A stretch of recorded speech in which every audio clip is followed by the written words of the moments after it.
The morning sun filtered through the tall windows of the Portland courthouse, casting long shadows across the marble floors that echoed with the footsteps of countless people seeking justice. Emma's mother, Sarah, held her 3-year-old daughter's small hand as they walked through the towering brass doors, entering a world that felt impossibly cold and unwelcoming for such a tiny child. Emma wore a pink dress that her grandmother had lovingly sewn weeks before the accident, its delicate lace collar now seeming far too fragile for the harsh environment they were entering. The little girl's blonde curls bounced with each nervous step, but her eyes were wide with confusion and fear. She didn't fully understand why they were here, only that something terrible had happened to her daddy, and now they had to go to this big scary building with all the serious-looking people.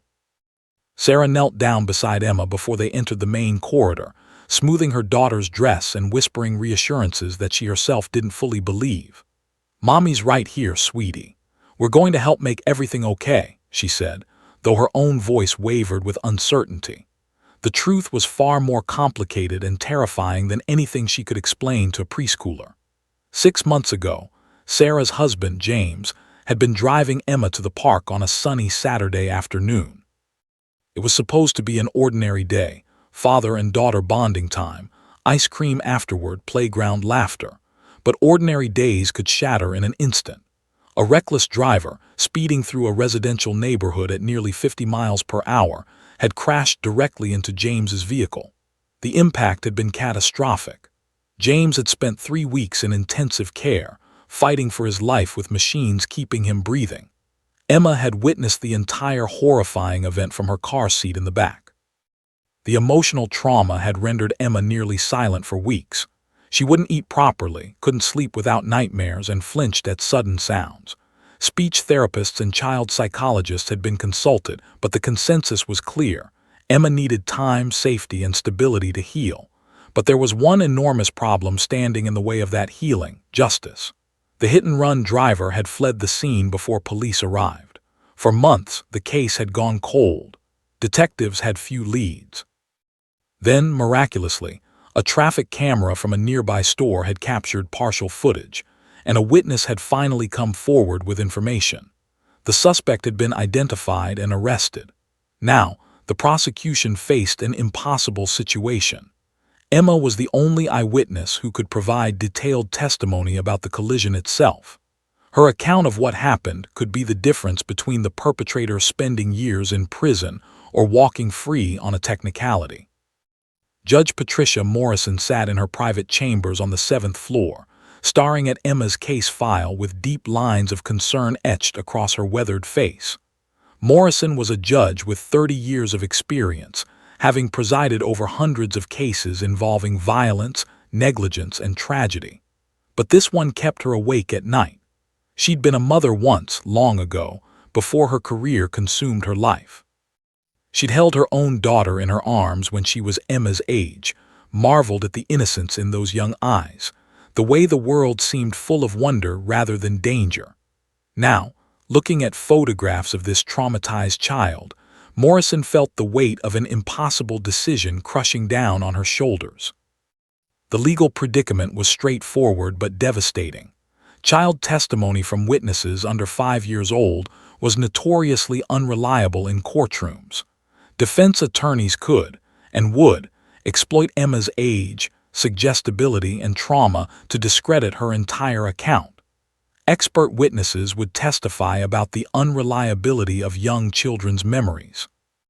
The defense would argue that Emma's account was contaminated by leading questions from adults, by her trauma, by her confusion about what had actually happened. Even though Emma had witnessed the accident firsthand, her testimony might be deemed inadmissible or so thoroughly discredited that it became worthless. Without her testimony, the prosecution's case crumbled. The perpetrator would likely walk free, able to commit similar crimes again without consequences. But there was another consideration that haunted Judge Morrison even more: the psychological cost to Emma herself. Forcing a traumatized 3-year-old to testify in a formal courtroom, to face a room full of strangers, to be questioned by aggressive defense attorneys, could cause permanent psychological damage. Research showed that child witnesses often developed long-term anxiety disorders, PTSD, and trust issues after traumatic courtroom experiences. Emma had already suffered enough. Was justice worth sacrificing her mental health and emotional development? Morrison had called an emergency meeting with both the prosecution and defense teams. The prosecution was desperate. This case was their only viable path to conviction. The defense attorney, Robert Hayes, was already preparing his strategy to systematically dismantle Emma's credibility. He would paint her as a confused toddler whose memory had been contaminated by suggestive questioning. He would highlight her trauma as evidence that her perceptions were unreliable. He would be civil and professional, but absolutely ruthless in his approach. Morrison knew Hayes well. He was one of the best defense attorneys in Oregon, and he took pride in his aggressive cross-examinations. The prosecution team sat across from Morrison's desk, their faces grim with worry. They'd tried everything within traditional legal bounds to make Emma's testimony work. They'd consulted with child psychologists about how to present her case in the least traumatizing way possible. They'd prepared extensive documentation about her mental state, her capabilities, her reliability as a witness. But ultimately, they kept coming back to the same problem. Emma was 3 years old in a system designed for adults. Judge Morrison had reviewed precedent after precedent, searching for any case that might provide guidance. There were protocols for child witnesses, special lighting to reduce courtroom formality, allowing a support person to sit nearby, using closed-circuit testimony to distance the child from the defendant. But none of these measures truly addressed the core issue. A terrified toddler forced to speak in an intimidating formal setting, reliving trauma while being attacked by a skilled defense attorney. The case seemed impossible until Morrison received an unusual email from Officer Marcus Chen of the Portland Police Department. Marcus had worked with a therapy dog named Duke for 5 years, implementing the animal in various community outreach programs. He'd read about Emma's case in the news and had a radical proposal. What if Duke accompanied Emma during her testimony? Therapy dogs had documented effects on reducing anxiety and trauma in children. Could Duke provide the emotional support Emma needed to speak her truth in the courtroom? Morrison's first instinct had been to dismiss the idea as ridiculous. A dog in her courtroom. It seemed unprofessional, improper, unorthodox in every possible way. But as she researched further, reading case studies and psychological research, she began to reconsider. The research was compelling.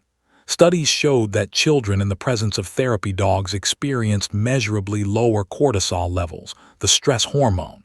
Their anxiety decreased. Their ability to communicate improved. Their sense of safety and trust increased. Could this unconventional approach actually work? The decision Morrison faced wasn't just legal. It was deeply personal. She thought about Emma, that tiny girl in the pink dress, carrying the weight of trauma that no child should ever experience. She thought about James, Emma's father, fighting for recovery while his attacker potentially walked free. She thought about justice, about accountability, about whether the legal system could bend slightly to accommodate human compassion without breaking entirely. Judge Patricia Morrison made her decision. She would allow Officer Marcus and Duke into her courtroom. It would be unprecedented, controversial, and risky. Legal scholars would debate it for years, but she believed it was the only way to give Emma a fighting chance at both justice and healing. As she picked up her phone to call Officer Marcus with the news, Morrison whispered a quiet prayer that she was making the right choice. Officer Marcus Chen had been a police officer for 17 years, and in that time, he'd witnessed humanity at its absolute worst. He'd responded to domestic violence calls where children cowered in corners, terrified and traumatized. He'd arrived at accident scenes where innocent people lay bleeding on asphalt, their lives changed forever in milliseconds. He'd investigated crimes that made his stomach turn and kept him awake at night, wondering about the victims and their families. After so many years of confronting the darkness in human nature, Marcus had nearly lost hope in the system's ability to deliver real justice. He'd seen guilty people walk free on technicalities. He'd watched brilliant prosecutors lose cases because of procedural errors. He'd attended funerals for victims whose killers never faced consequences. The legal system, for all its noble intentions, was flawed in ways that seemed insurmountable. But then Duke entered his life, and everything changed. Duke was a golden retriever with an unusual heritage. His mother had been a show dog, champion bloodline stretching back generations. His father was a service dog who'd been trained to assist people with disabilities. Duke inherited the best qualities from both sides: the gentle, stable temperament of a service animal combined with the physical beauty and intelligence of championship bloodlines. When Duke was a puppy, Marcus had volunteered to be part of an experimental therapy dog training program run by the Portland Police Department. The program was small and underfunded, operating on a shoestring budget with volunteer trainers and donated facilities. But the results were remarkable. Marcus spent 2 years training Duke with obsessive dedication. He learned the science of canine psychology, understanding how dogs could read human emotions through subtle body language cues. He studied trauma therapy and how animals could create safe spaces for people experiencing PTSD. He worked with veterinary behaviorists and animal psychologists, learning techniques to desensitize Duke to courthouse environments, the loud sounds, the formal atmosphere, the presence of stressed and frightened people. Duke wasn't just trained to be friendly. He was trained to understand when someone was experiencing acute trauma and to respond with precisely calibrated emotional support. By the time Duke was 3 years old, he'd successfully assisted in over 200 cases. He'd helped elderly trauma victims feel safe enough to testify against abusive caretakers. He'd comforted domestic violence survivors during depositions. He'd provided emotional grounding for witnesses in murder trials. He'd been present during victim impact statements, allowing people to share their pain without being overwhelmed by it. The statistics were undeniable. When therapy dogs were present during testimony, witness testimony was more coherent, more detailed, and more credible. Witnesses experienced less post-traumatic stress afterward. The success rate of prosecutions increased significantly. But nothing in Duke's experience had prepared him for Emma's case. When Marcus first read about the hit-and-run accident and the 3-year-old eyewitness, he felt a visceral connection to the story. He thought about his own daughter, now 16 years old, and imagined her experiencing such trauma at that tender age. He couldn't sleep that night, kept picturing Emma in a courtroom, terrified and confused, her small voice barely audible as she tried to describe the accident that had shattered her world. The next morning, Marcus made a decision that would either be brilliant or career-ending. He would reach out to Judge Morrison with an unconventional proposal. Marcus didn't go through official channels. Instead, he sent Judge Morrison a personal email with his credentials, Duke's training certification, and research documentation about therapy dog efficacy in courtroom settings.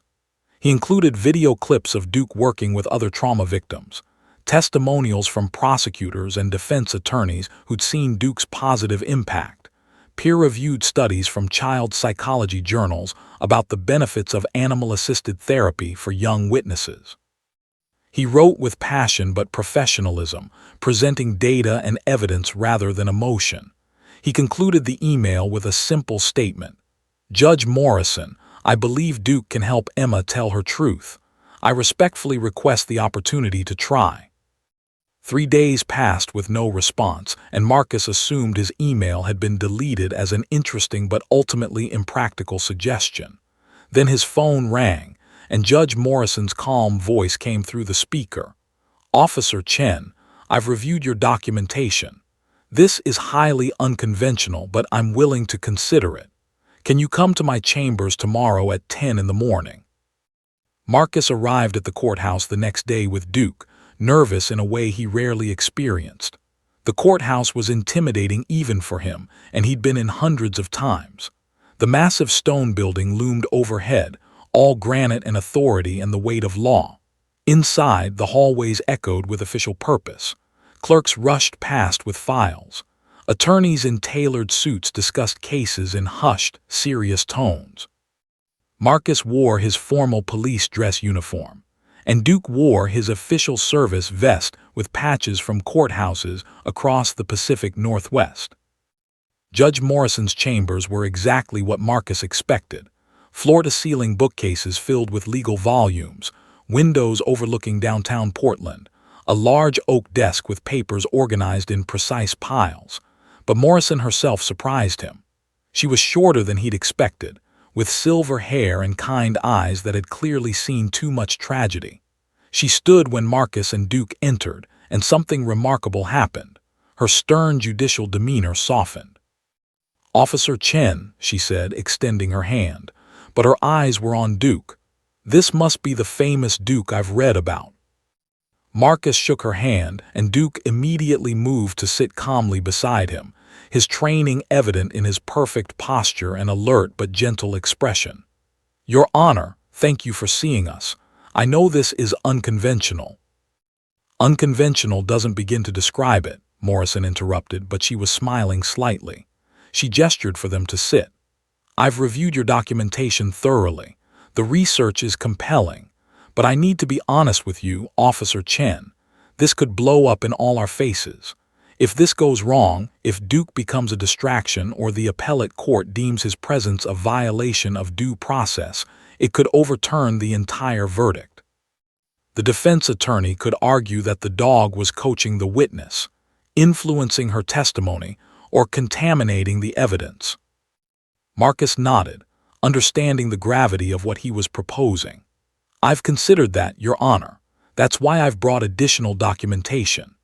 He pulled out a thick folder containing affidavits from other judges who'd allowed Duke in their courtrooms, transcripts showing how Duke's presence had strengthened rather than weakened testimony, expert analysis from animal behaviorists confirming that Duke simply provides emotional support without suggesting answers or influencing responses.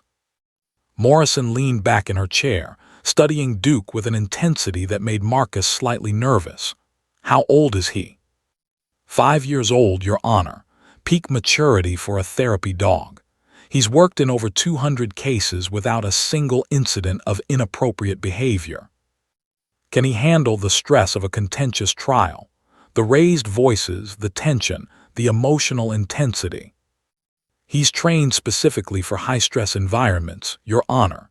His job is to remain calm and grounded, which actually helps the person he's supporting remain calm as well. It's almost like emotional regulation through proximity." Judge Morrison stood and walked around her desk. Without asking permission, she knelt down in front of Duke, studying his eyes. Duke responded exactly as he'd been trained. He maintained calm eye contact, his tail wagging gently but not frantically, his body relaxed but alert. Morrison reached out and stroked his head, and Duke leaned slightly into her hand, giving her the physical reassurance she needed. "He's beautiful," Morrison said quietly. Then she stood and walked back to her desk. "I'm going to allow it. But Officer Chen, understand that you're taking an enormous risk. If this works, you'll have revolutionized how we handle child witnesses in traumatic cases. If it fails, you could face disciplinary action and significant legal consequences." Marcus felt relief and terror in equal measure. "I understand, Your Honor. Thank you for trusting us." "Don't thank me yet," Morrison said. "Let's hope Emma's case justifies this risk. When can Duke be ready for the trial?" "He's ready now, Your Honor. Duke is always ready." As Marcus and Duke left Judge Morrison's chambers, he felt the weight of responsibility settle across his shoulders. This wasn't just about Duke anymore. This was about Emma, about justice, about whether the legal system could bend enough to accommodate compassion. The trial would begin in 1 week. Everything was about to change. The morning of the trial arrived with gray skies and a chill in the air that seemed to match the heaviness in Sarah's heart. She dressed Emma in the pink dress again, the same one her grandmother had sewn, because Emma had specifically asked for it. The little girl had looked up at her mother with those innocent eyes and said, "Pink dress makes me brave, Mommy." Sarah's heart had shattered at those words. No 3-year-old should have to think about bravery. No child should need courage just to tell the truth about something they'd witnessed. But here they were, preparing for battle in a war that Emma didn't understand and shouldn't have to fight. Sarah had explained, as best she could, what would happen in the courtroom. She used simple words and concepts that a 3-year-old might grasp. There would be a big room with important people. Mommy would sit right next to her. A nice man would ask her some questions about the day Daddy got hurt. It was important to tell the truth about what Emma remembered. But even as she explained, Sarah knew that words couldn't truly prepare a child for the reality of a courtroom. How could you explain intimidation to someone who hadn't yet learned to read? How could you describe the weight of legal procedure to someone whose biggest concerns were usually afternoon snacks and nap time? The drive to the courthouse was silent except for the soft music playing on the radio. Sarah kept glancing in the rearview mirror at Emma, who stared out the window with the solemn expression of a child carrying adult burdens. Emma's grandmother had wanted to come, had offered to sit in the gallery for support, but Sarah had decided it would be less overwhelming if it was just the two of them. She needed to be Emma's anchor, her safe place in a storm of unfamiliar people and formal procedures. When they arrived at the courthouse, the sight of news vans and reporters made Sarah's stomach drop. She'd known the case was getting media attention, but seeing it in person was different. Cameras swiveled toward their car. Reporters pressed forward, shouting questions. Security guards quickly formed a barrier, ushering Sarah and Emma through the chaos. Emma, who'd been relatively calm until that moment, suddenly clung to her mother's leg, frightened by the noise and commotion. Sarah scooped her daughter up, holding her close, whispering reassurances while moving through the crowd as quickly as possible. Inside the courthouse, the temperature dropped dramatically. The building seemed to swallow sound, creating an almost sepulchral atmosphere. Their footsteps echoed on the marble floors as they made their way to the designated waiting area. Sarah set Emma down and knelt beside her, smoothing her pink dress and checking that her blonde curls were arranged just so. Emma's lip was trembling slightly. Her small fingers gripped Sarah's hand with surprising strength. "You're going to be so brave today, sweet girl," Sarah whispered, though her own voice wavered. "Mommy's so proud of you already." "Will Daddy be there?" Emma asked, her eyes searching her mother's face. Sarah's heart broke all over again. "No, baby, Daddy's still at the hospital, remember. But Daddy will be thinking about you the whole time, and Mommy will be right there with you. You're not alone." The prosecution team had warned Sarah that they would need to have Emma testify first, before her trauma could be further exploited or her memories further contaminated by listening to other testimony. It was strategic, but also cruel, putting the most vulnerable witness on the stand first, before anyone else had provided context or framework for understanding the accident. But that was how the system worked. As the time approached for the trial to begin, a courthouse official came to escort Sarah and Emma to the courtroom. Emma's grip on her mother's hand tightened as they walked down the long hallway. The courtroom doors loomed ahead, massive wooden barriers that seemed to separate the child's world from the adult world of law and justice. Sarah took a deep breath, squeezed her daughter's hand reassuringly, and pushed the doors open. The courtroom was exactly as intimidating as Sarah remembered from the preliminary hearings. The ceiling soared impossibly high, creating an overwhelming sense of smallness. The judge's bench dominated the room, positioned on an elevated platform that made Judge Morrison look larger and more powerful than she was. The jury sat to one side, 12 strangers who would decide whether justice would be served. The defendant, Marcus Sullivan, sat at the defense table, his presence a sharp reminder of what Emma had to face. On the other side, the prosecution team looked tense and hopeful.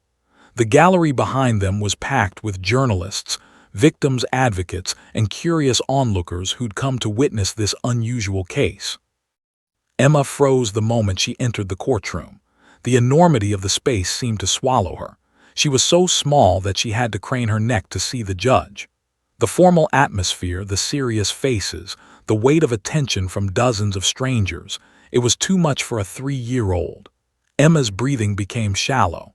Her grip on Sarah's hand became almost painful. Sarah could feel her daughter's body shaking. "It's okay, baby," Sarah whispered, leading Emma to the witness chair. "We're here. Mommy's right here."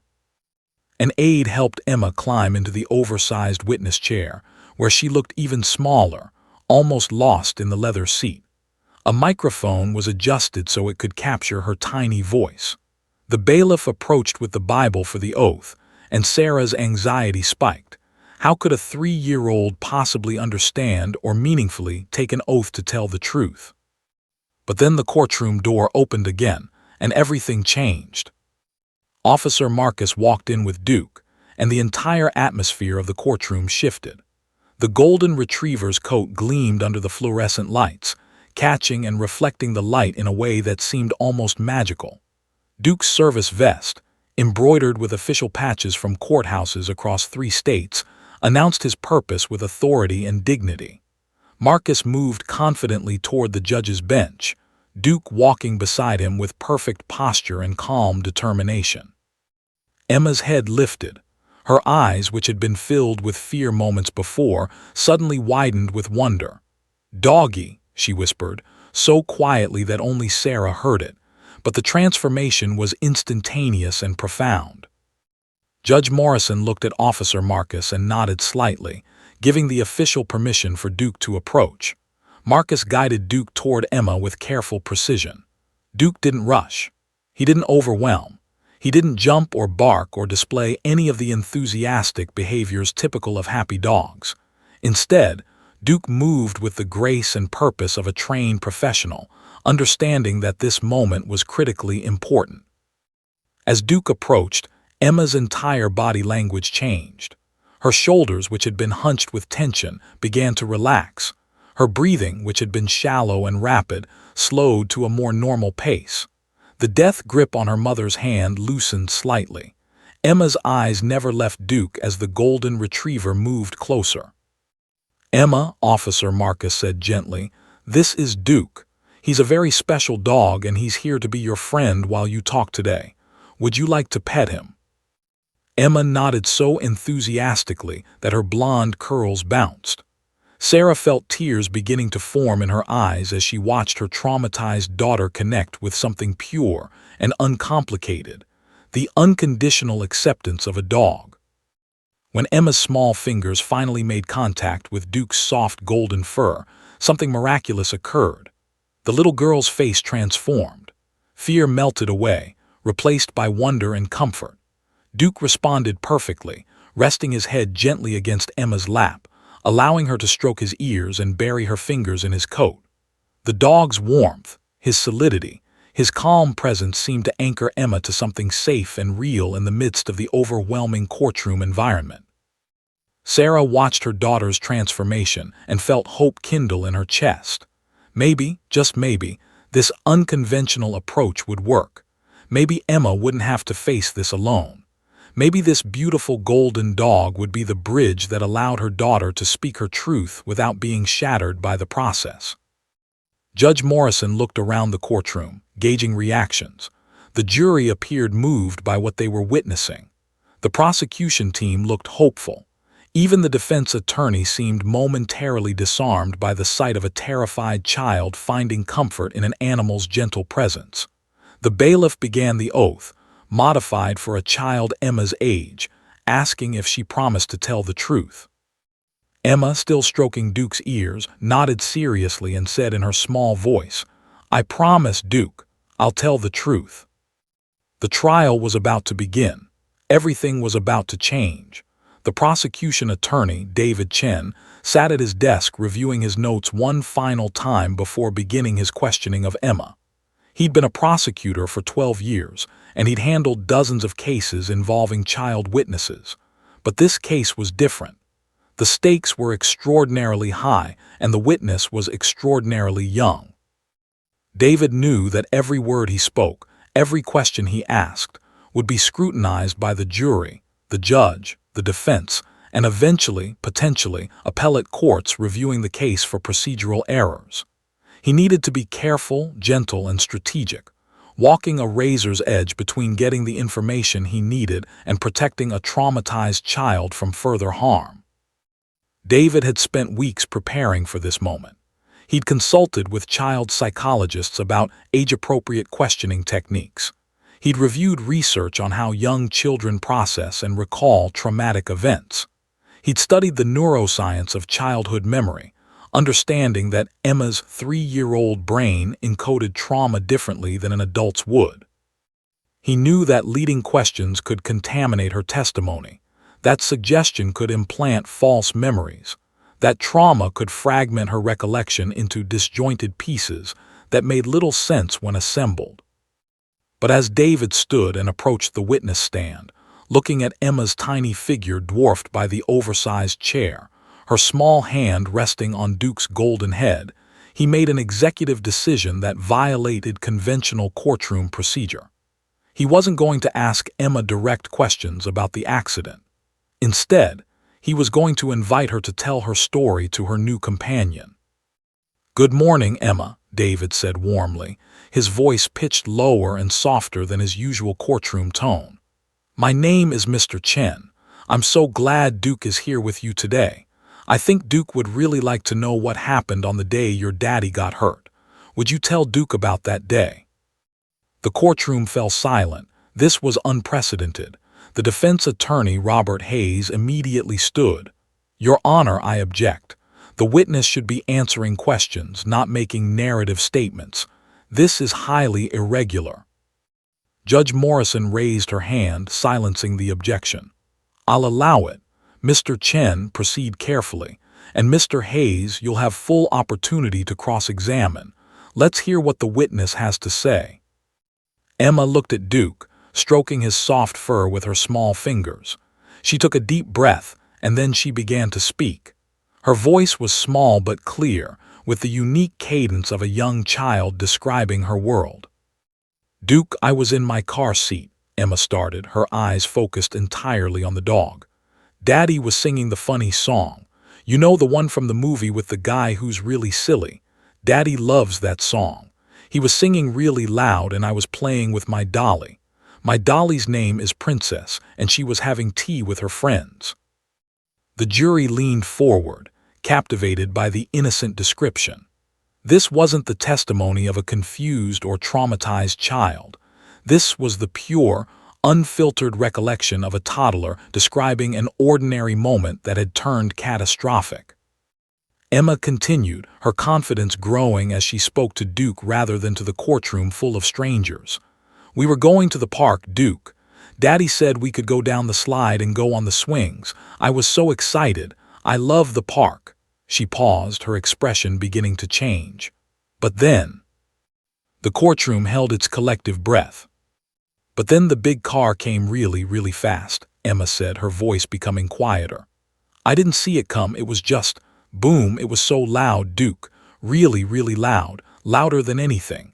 And our car went spinning, spinning, spinning around and around. I was so scared. I dropped Princess and she fell on the floor." David watched carefully, noting every detail. Emma wasn't embellishing or dramatizing. She was describing the visceral experience of a child experiencing sudden, overwhelming trauma.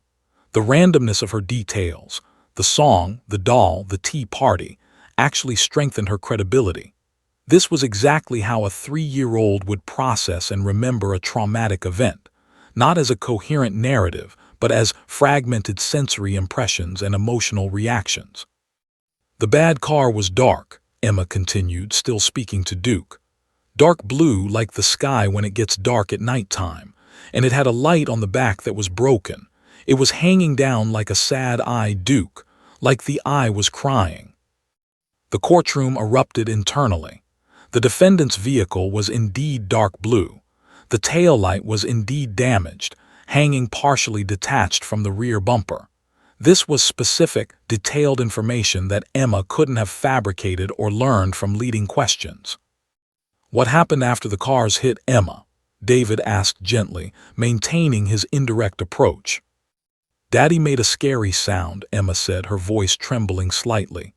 "Like an ow sound, but bigger. He wasn't talking anymore. He was just making the hurt sound. And I was crying, Duke, I was crying so much, and Daddy wouldn't answer me. I kept saying, "Daddy, Daddy," but he wouldn't say anything back.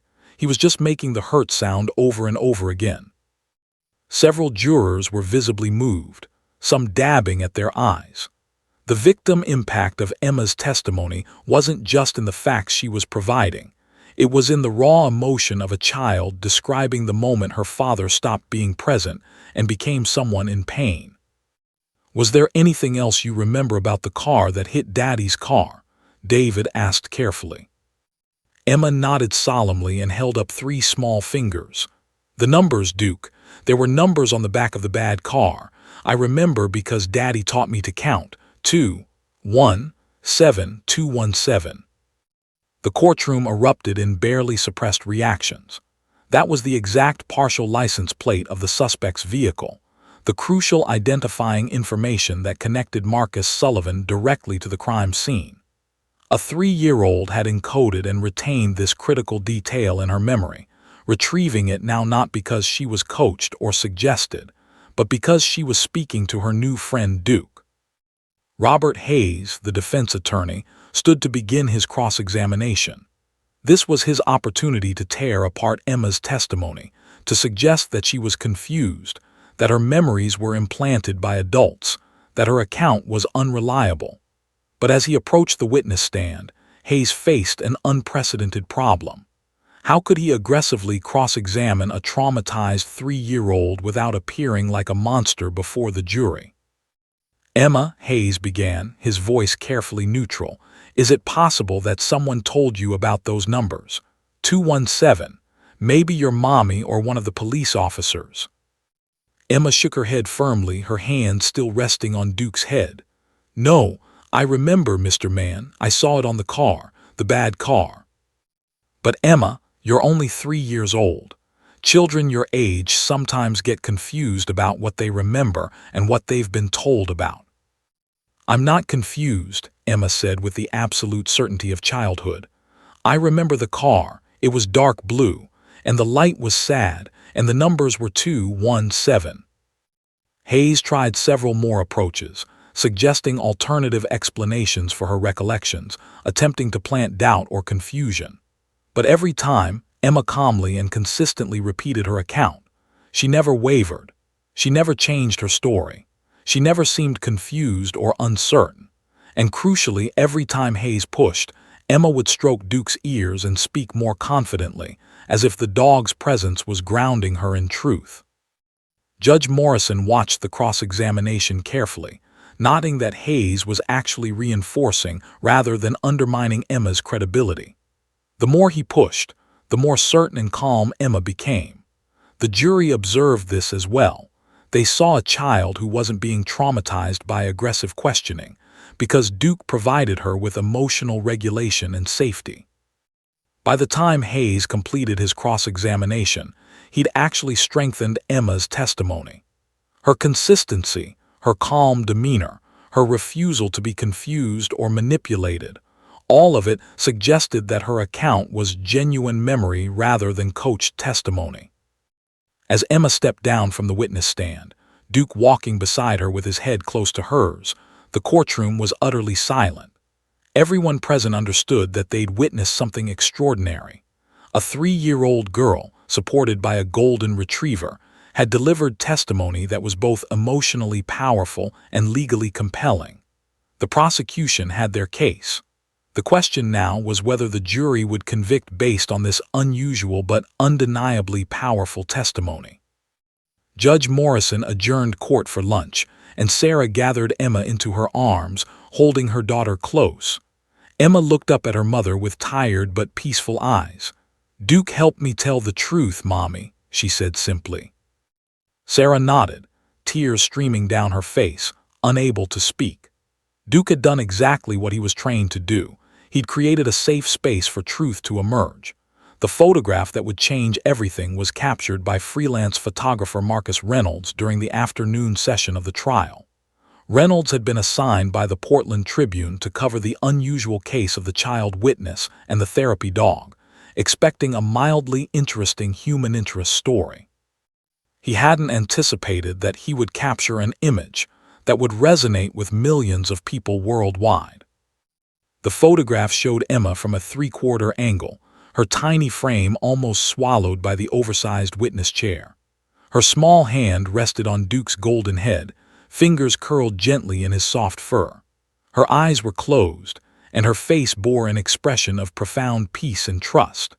Duke's head was tilted slightly upward toward the little girl, his brown eyes reflecting something almost protective and deeply compassionate. In the background, slightly out of focus, Judge Morrison sat elevated on her bench, watching the interaction with an expression of quiet approval. The lighting was perfect. Natural sunlight streaming through the courtroom windows caught the golden highlights in Duke's coat, creating an almost ethereal quality to the image. Reynolds knew immediately that he'd captured something special. He'd been a photographer for 20 years, had covered wars and natural disasters, had documented human suffering and triumph. He recognized the universal power of what he'd photographed, a moment of vulnerability meeting unconditional support, childhood fear meeting gentle strength, the formal machinery of justice yielding to something more fundamentally human. Reynolds filed the photograph with the Tribune's editors along with a brief caption. 3-year-old witness Emma finds comfort in therapy dog Duke during testimony in Portland hit-and-run trial. He had no idea that within hours, this single image would begin a digital wildfire that would sweep across every social media platform on the planet. The photograph was published in the Portland Tribune's evening edition and simultaneously uploaded to the newspaper's website. Within minutes, social media accounts began sharing it.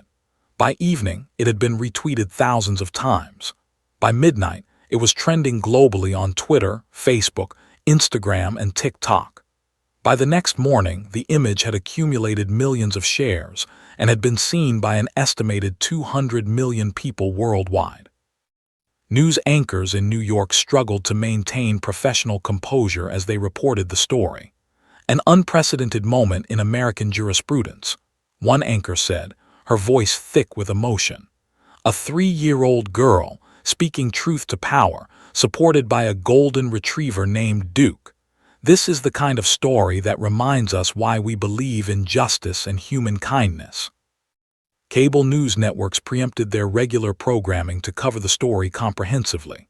CNN ran a special segment titled "The Girl Who Testified to a Dog: How One Child Changed American Law." Fox News interviewed legal experts about the implications of allowing therapy animals in courtrooms. MSNBC produced a documentary-style piece exploring the psychology behind why children communicate better in the presence of animals. International news organizations picked up the story and ran it on their evening broadcasts. The BBC ran a piece about the intersection of animal therapy and justice systems. Al Jazeera covered the story as an example of innovative problem-solving in American institutions. Japanese television networks ran segments showing the photograph alongside commentary about how Western legal systems were evolving. Australian news outlets focused on the animal welfare aspects of Duke's training and the expanding field of therapy animal work. The photograph appeared on the front pages of major newspapers across the United States and internationally. The New York Times ran a deep-dive analysis of the case and its implications for child witness testimony. The Washington Post published an op-ed exploring whether other jurisdictions should adopt similar programs.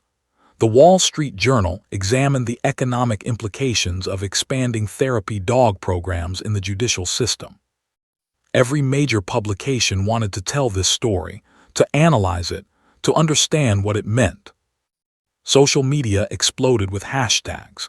Justice for Emma trended worldwide, accumulating over 50 million posts within 48 hours. Duke the Hero became a rallying cry for animal welfare advocates. Therapy dogs began trending as millions of people shared stories about their own experiences with animal-assisted therapy. TikTok users created videos reacting to the photograph, many of them crying openly as they watched Emma's testimony footage. Instagram accounts dedicated entirely to Duke sprouted up overnight, accumulating hundreds of thousands of followers within days. Celebrity figures began weighing in. Oprah Winfrey posted about the case on her social media accounts, calling it a reminder that justice and compassion aren't mutually exclusive. Ellen DeGeneres announced that she wanted to have Officer Marcus and Duke on her talk show. Various animal welfare celebrities and advocates shared the story, amplifying it to their millions of followers. The case became a cultural phenomenon that transcended the typical interest in legal proceedings. News networks began sending reporters to Portland to cover the trial more comprehensively. Hotel rooms filled with journalists. The courthouse became a media circus. Security had to be increased to manage the crowds of reporters, photographers, and onlookers who wanted to witness this unprecedented moment in legal history. The small Portland courthouse, accustomed to handling routine cases with minimal attention, suddenly found itself at the center of a global media frenzy. Animal welfare organizations seized on the moment to advocate for expanded therapy animal programs. The ASPCA launched a campaign highlighting Duke's work and calling for similar programs in courthouses nationwide. PetFunder began a fundraising initiative to support therapy dog training programs. The International Association of Assistance Dog Partners issued a statement praising Duke's contributions and encouraging other law enforcement agencies to develop similar programs. Donations began flowing into animal welfare organizations from around the world, with many specifically designated for therapy dog programs. Child psychology experts and trauma specialists began publishing commentary on the case. Dr. Harriet Cohen, a renowned child psychologist, wrote an op-ed for Psychology Today titled, "Why Animals Are Therapeutic for Traumatized Children." Her piece explored the neuroscience behind why Emma's brain had responded so positively to Duke's presence. She discussed how animals bypass the verbal processing centers of the brain and access the limbic system directly, creating instantaneous emotional regulation that humans cannot achieve through words alone. Law schools began analyzing the case. Professors of evidence law discussed the implications for rules regarding witness testimony. Constitutional law scholars examined whether allowing Duke in the courtroom violated the defendant's right to confront witnesses. Family law experts discussed how the case might influence custody and protective proceeding cases involving child witnesses. The case became required reading in multiple law school courses, with professors dedicating entire class sessions to analyzing the legal, ethical, and practical implications. Emma's father, James, watched the global media phenomenon from his hospital room with a mixture of pride and concern. He was proud of his daughter's courage and grateful that her testimony was helping convict the person responsible for his injuries. But he was also worried about the overwhelming attention and scrutiny his 3-year-old daughter was receiving.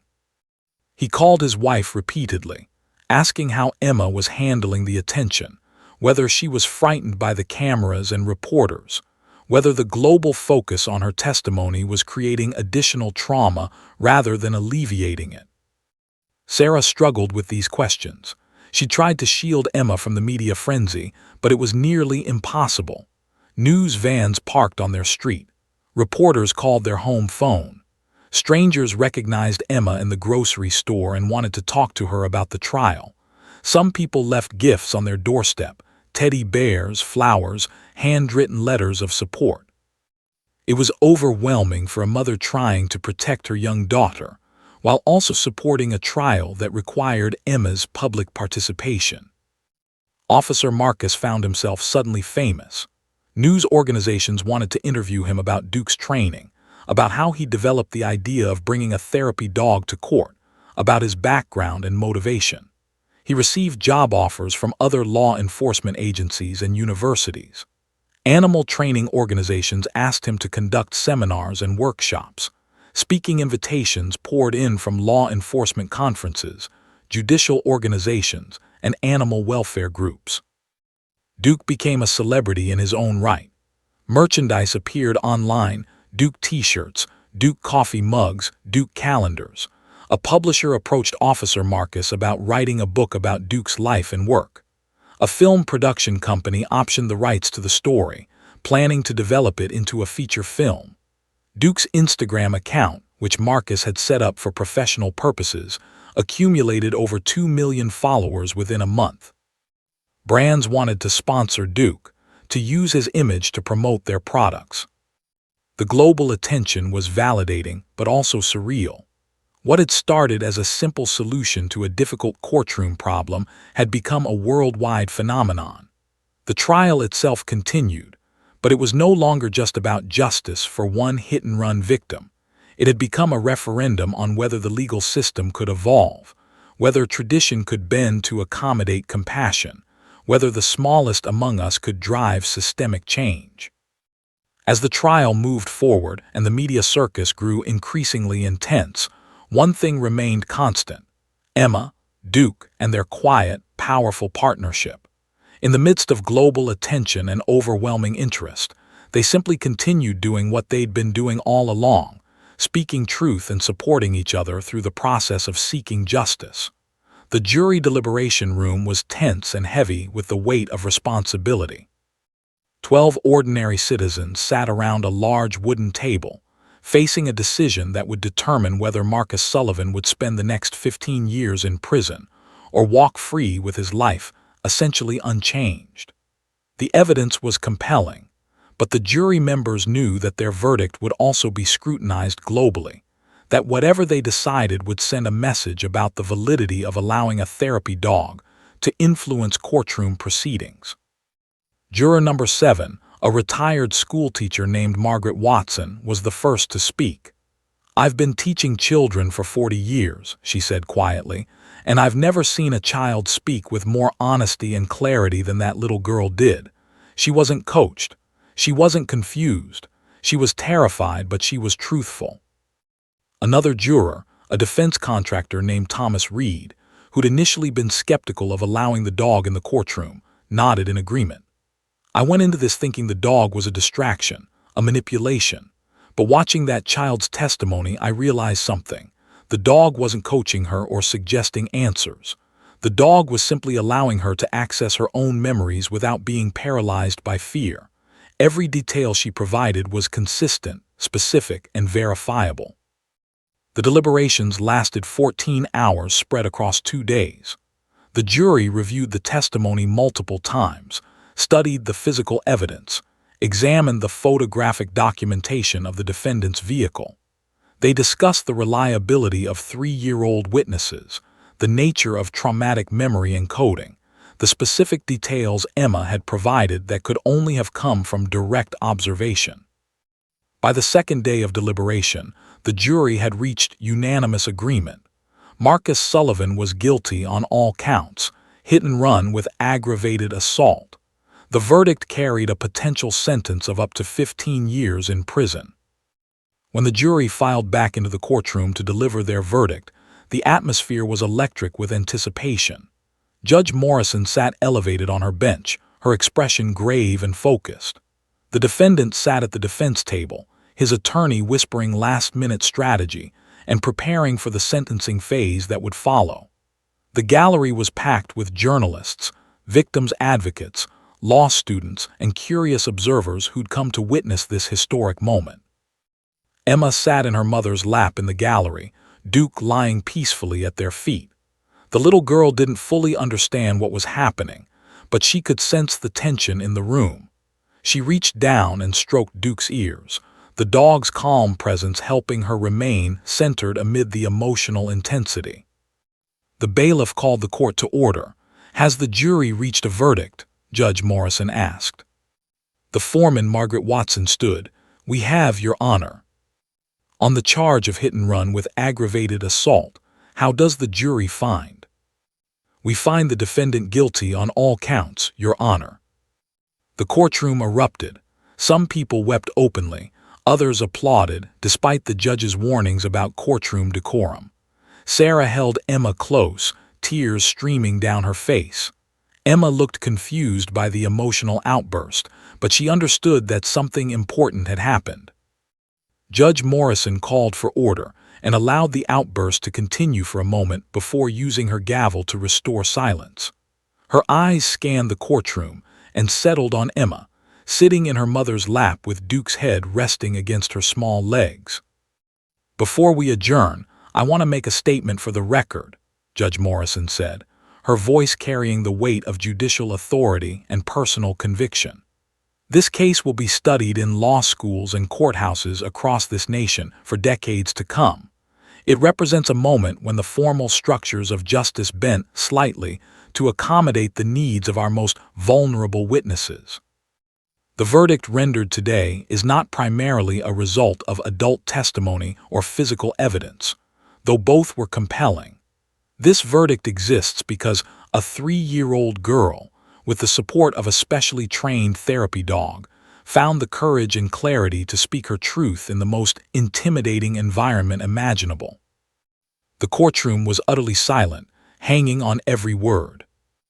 "Emma," Judge Morrison continued, addressing the little girl directly, "I want you to know that you have brought justice not just for your family, but for everyone who believes that truth matters in our system of law.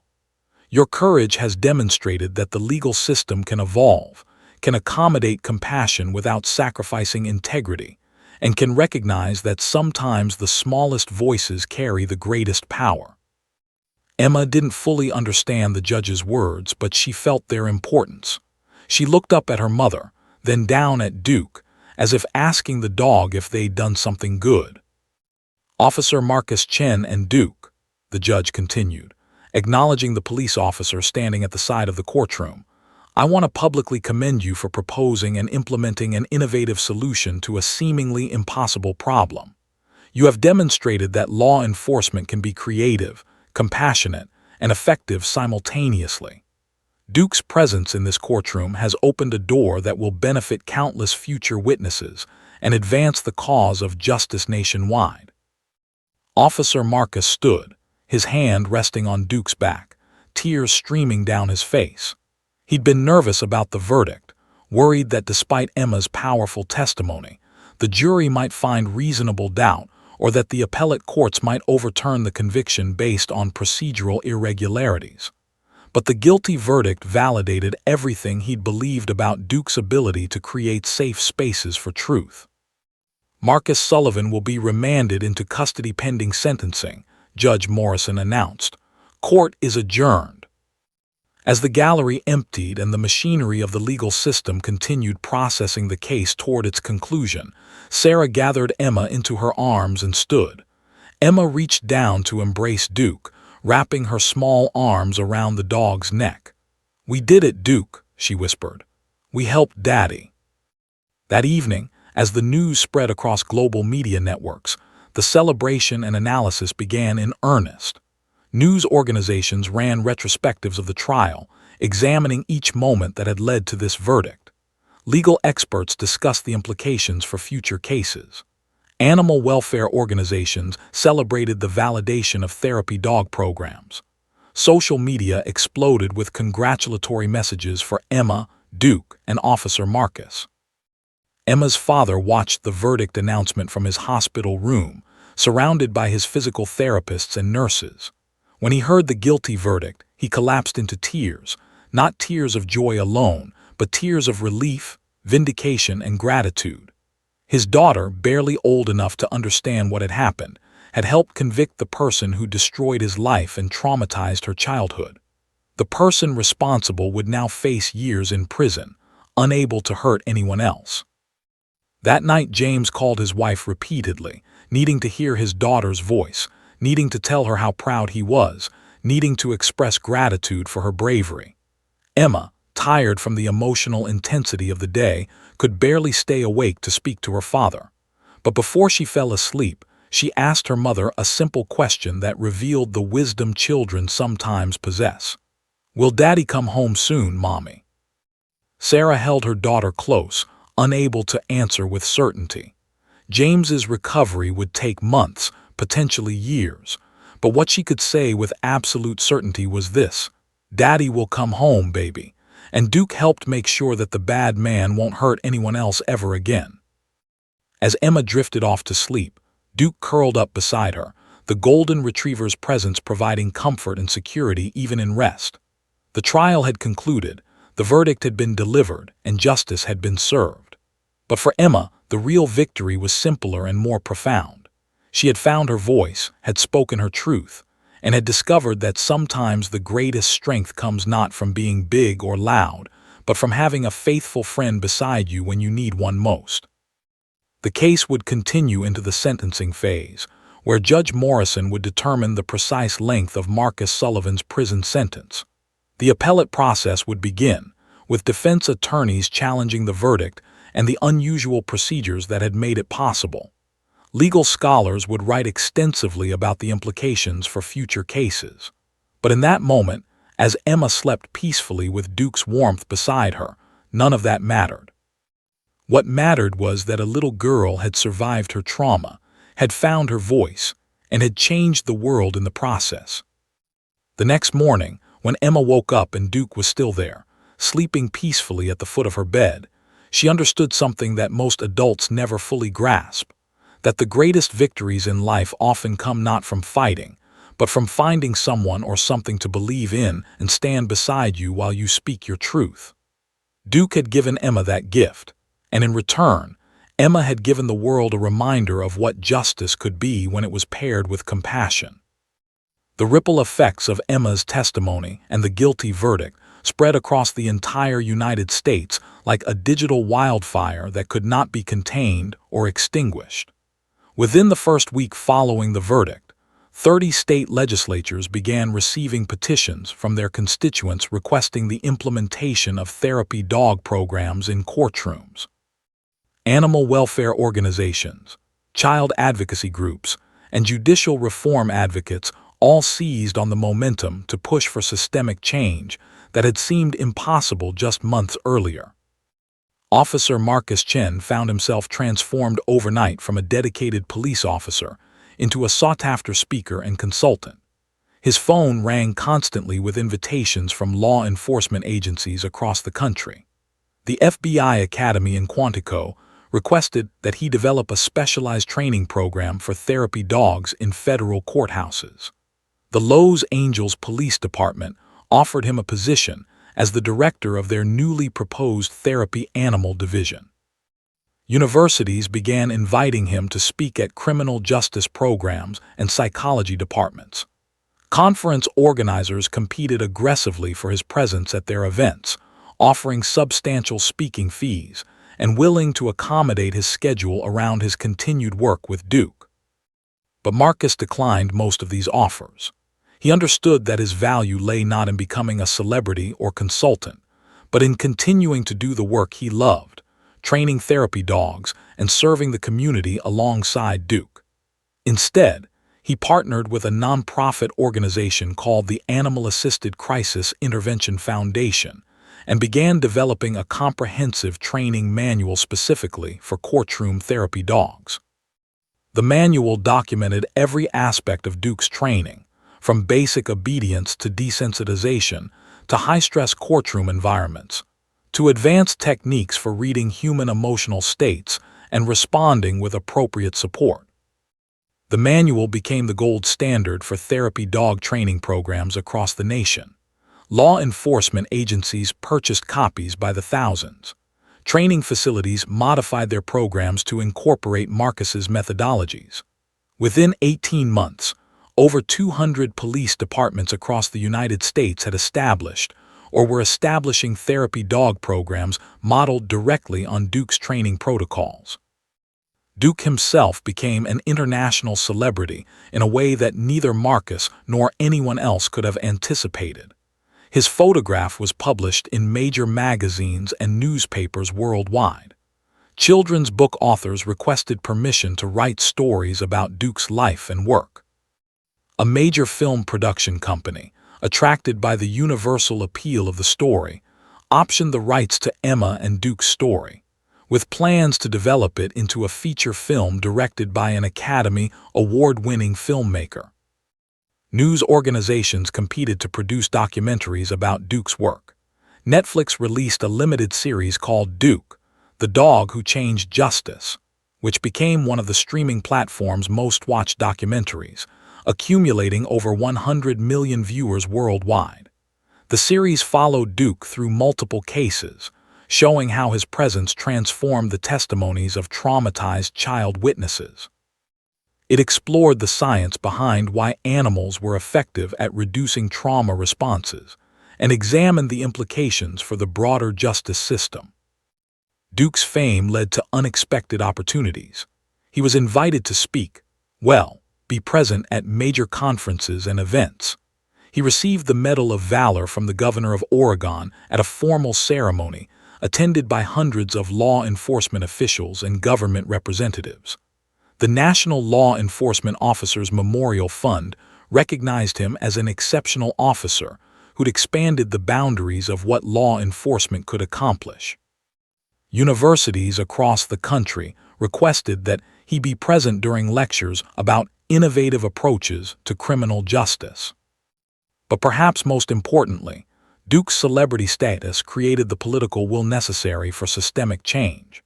Legislators who might have been skeptical of wasting money on therapy dogs found themselves pressured by constituents who'd seen Duke's impact. Judges who might have rejected the idea as too unconventional became convinced when they saw the research and case studies demonstrating improved outcomes. Bar associations that might have resisted the practice on procedural grounds began developing formal guidelines for integrating therapy animals into courtroom proceedings. The Emma Protocol, as legal professionals began officially calling it, became institutionalized into formal judicial procedure in multiple states. California passed legislation in 2027 explicitly authorizing the use of certified therapy animals in courtrooms with child witnesses. Texas followed suit in 2028. By 2030, over 40 states had adopted similar legislation or formal judicial guidelines. The movement that had started with one judge's desperate attempt to help a frightened child had evolved into a nationwide transformation of how the legal system approached vulnerable witnesses. A nonprofit organization called Voices for the Voiceless was established with the specific mission of training and placing therapy dogs in courthouses nationwide. The organization received initial funding from major philanthropic foundations, corporations interested in supporting innovative justice reform, and individual donors inspired by Emma and Duke's story. Within 5 years, the organization had trained over 300 therapy dogs and placed them in courthouses across the United States. The economic impact of the therapy dog movement was significant. Dog training facilities experienced unprecedented demand for their services. Veterinary behaviorists found themselves in high demand as consultants. Universities began offering specialized certificate programs in animal-assisted therapy. An entire new industry sector emerged around the selection, training, and support of therapy animals in institutional settings. But beyond the economic implications, the real impact was human. Child witness testimony increased in reliability and detail in jurisdictions utilizing therapy dogs. Conviction rates for crimes against children increased substantially. The trauma experienced by child witnesses declined dramatically. Fewer children developed post-traumatic stress disorder following their courtroom testimony. Schools reported that children who testified with therapy dog support showed better emotional regulation and academic performance than children who testified without such support. Research institutions began studying the phenomenon scientifically. Neuroscientists at Stanford University conducted brain imaging studies showing that children in the presence of therapy dogs demonstrated different patterns of neural activation in the amygdala and hippocampus, the brain regions associated with fear processing and memory consolidation. Their research provided scientific validation for what Emma and Duke had demonstrated empirically, that animals could fundamentally alter how children's brains process trauma and encoded memory. The American Psychological Association issued an official statement supporting the integration of therapy animals in courtroom settings for child witnesses. The American Bar Association developed formal guidelines for courtroom therapy animal protocols. The National Judicial College began offering training seminars on how to effectively manage therapy animal presence in courtrooms while maintaining procedural integrity and fairness to all parties. International attention to the movement was substantial. Countries around the world began exploring whether they could adapt the therapy dog model to their own legal systems. Canada, the United Kingdom, and Australia all began pilot programs. Japan and South Korea, with their strong cultural affinity for animals, embraced the concept enthusiastically. Even countries with very different legal traditions, such as Germany and France, found ways to incorporate therapy animals within their existing procedural frameworks. Officer Marcus was invited to speak at judicial conferences in 15 different countries. He traveled extensively, sharing Duke's story and the training methodologies that had made his success possible. Everywhere he went, judges and prosecutors and law enforcement officials wanted to understand how to replicate Duke's impact in their own jurisdictions. Duke fathered several litters of puppies during these years, each one destined to carry on his legacy. Marcus worked with breeders to ensure that Duke's offspring inherited not just his physical characteristics, but his temperament and emotional intelligence.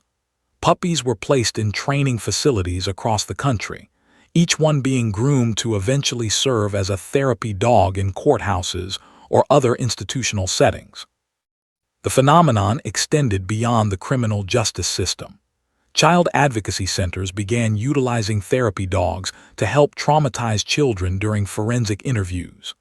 Hospitals implemented therapy dog programs to support children undergoing medical procedures. Schools incorporated therapy dogs into their counseling and support services for students experiencing trauma or emotional distress. Emma's story became a teaching tool in schools across the nation. Teachers used her testimony as an example of courage and truth-telling in their classrooms. Child psychology textbooks incorporated her case as a landmark example of innovative approaches to supporting vulnerable witnesses. Law school curricula now included units specifically dedicated to analyzing the Emma Protocol and its implications for procedural justice. What had started as one judge's desperate attempt to help a frightened child had transformed into a nationwide movement that fundamentally altered how the justice system approached some of its most vulnerable participants. The movement had been driven by Emma's courage, Duke's extraordinary capabilities, and Officer Marcus's vision and dedication. But it had been sustained and expanded by the collective belief of thousands of people who recognized that justice could evolve, that compassion and procedure weren't mutually exclusive, and that sometimes the smallest voices could drive the most significant systemic change. As the years passed and the therapy dog movement became institutionalized, Marcus often reflected on that first moment when Judge Morrison had allowed Duke into her courtroom. It had seemed like such a small decision at the time, just a judge trying to help one child testify.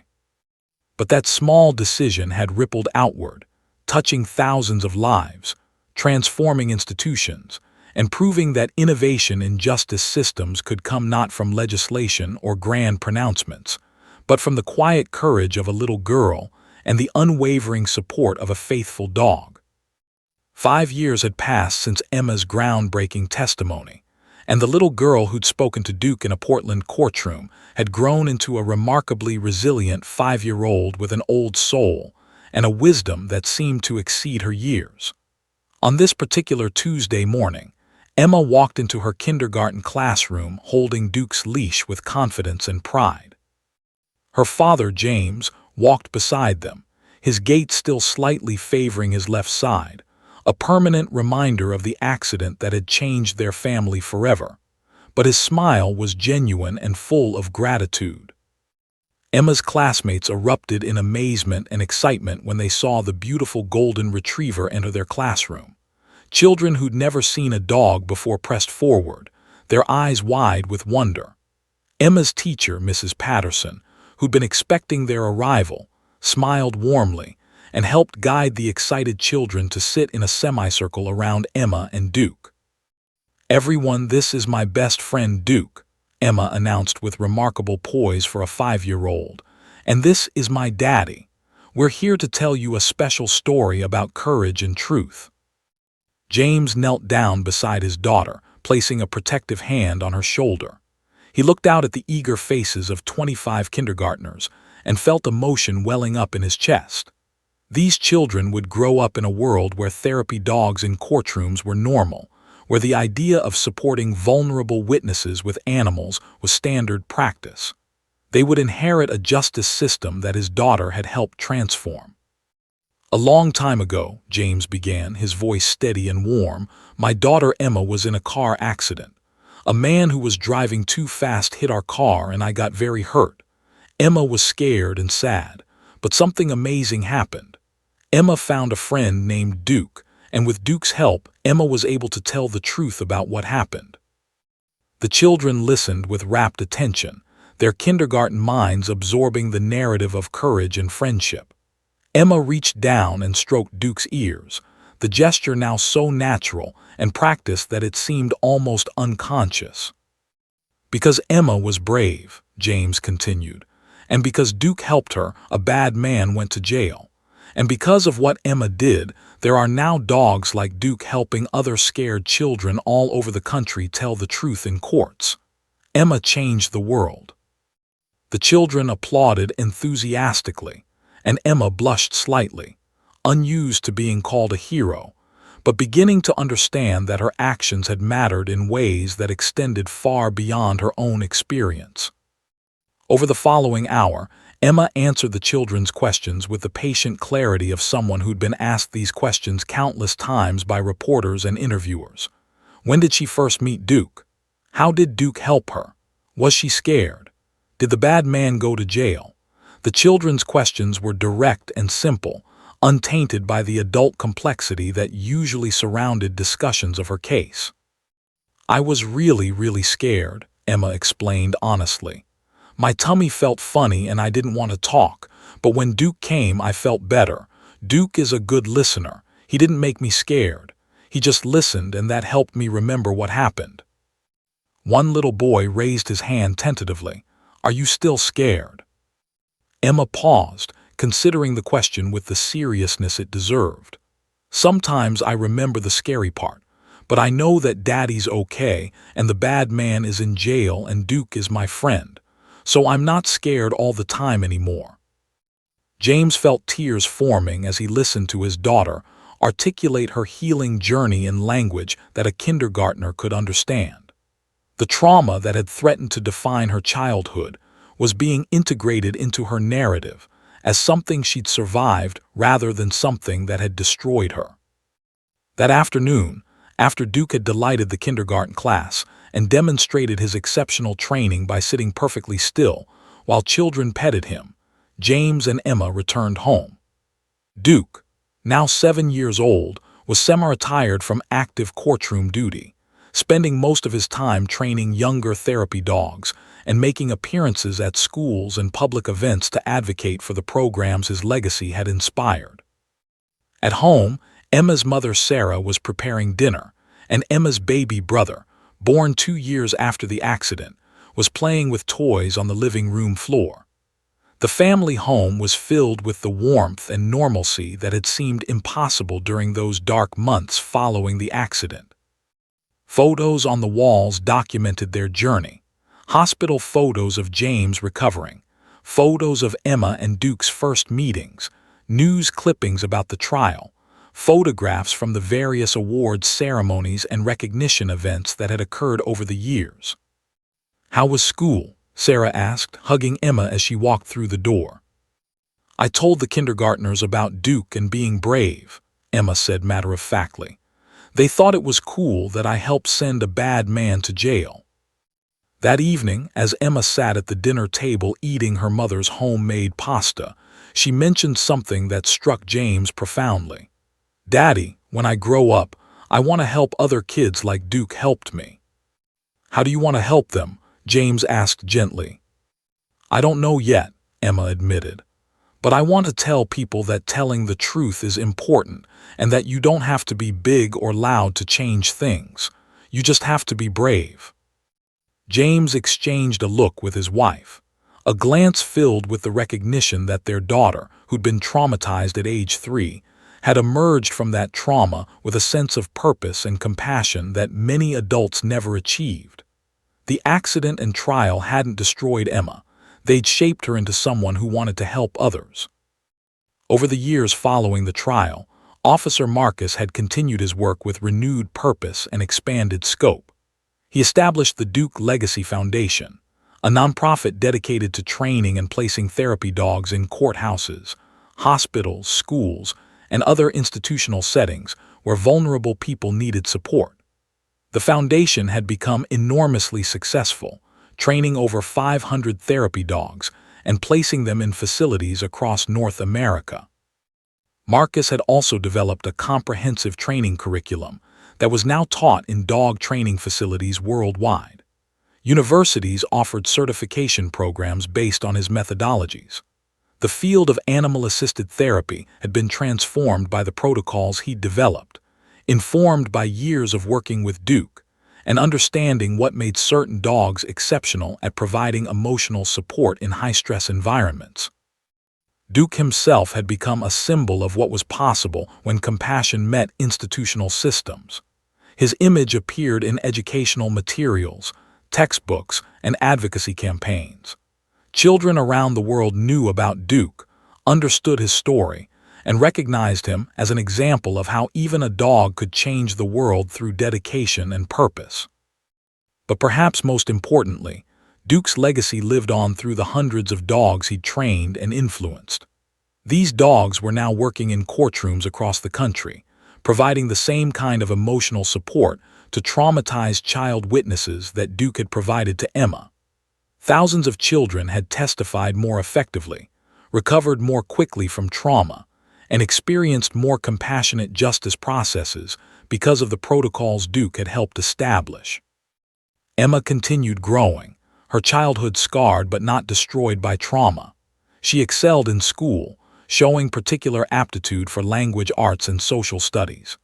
Teachers noted her empathy, her ability to understand perspectives different from her own, her commitment to fairness and justice. Her early experience with the legal system, mediated through Duke's gentle presence, had instilled in her a deep respect for truth-telling and the importance of being heard. By the time Emma was 10 years old, she was being invited to speak at schools and youth organizations about her experience. She wasn't a traumatized victim or a media curiosity. She was a resilient, articulate young girl who'd survived something difficult and wanted to help others understand that healing was possible. She spoke about the accident without dwelling on the horror of it, about her testimony without dramatizing her bravery, about Duke with the kind of love that transcended the typical human-animal relationship. When Emma was 12, she started a club at her middle school called Voices for the Voiceless, named after the nonprofit that had grown out of her case. The club focused on advocacy for vulnerable populations, children in foster care, kids experiencing homelessness, young people dealing with trauma. Emma organized fundraisers for animal welfare organizations and therapy dog programs. She used her platform, however reluctantly, to advance causes she believed in. James, fully recovered from his physical injuries though permanently marked by the experience, became involved in victim advocacy work. He spoke at judicial conferences about the importance of supporting child witnesses. He worked with the prosecutor's office to develop protocols for handling cases involving very young witnesses. He became an unexpected ambassador for the very justice system that had terrified him when his daughter was preparing to testify.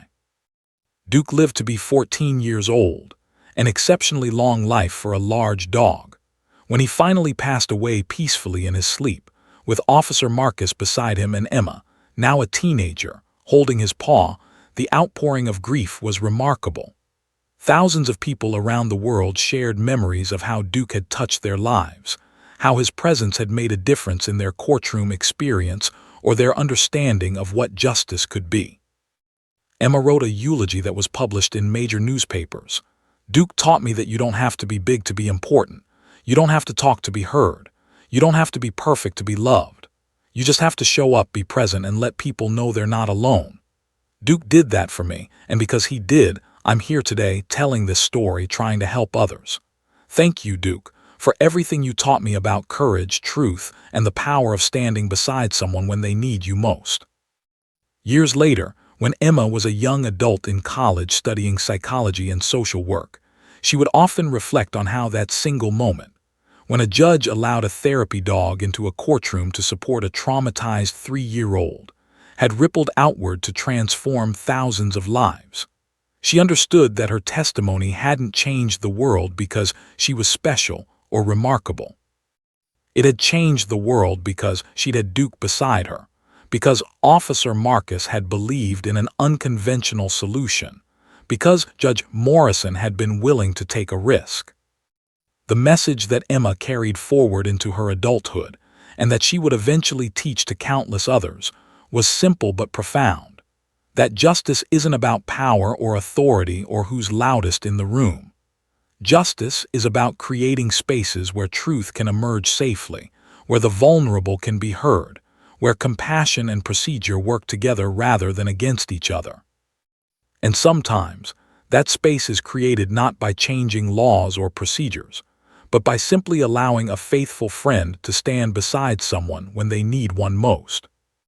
The legacy of Emma and Duke had become part of the fabric of the American justice system. Therapy dogs were no longer a curiosity or an experiment. They were a recognized, essential component of how courts supported their most vulnerable witnesses. And it had all started because one little girl found her voice, supported by a golden retriever who understood, in his own way, that sometimes the greatest acts of courage happen not when we shout the loudest, but when we speak our truth to someone who loves us unconditionally and believes in us completely.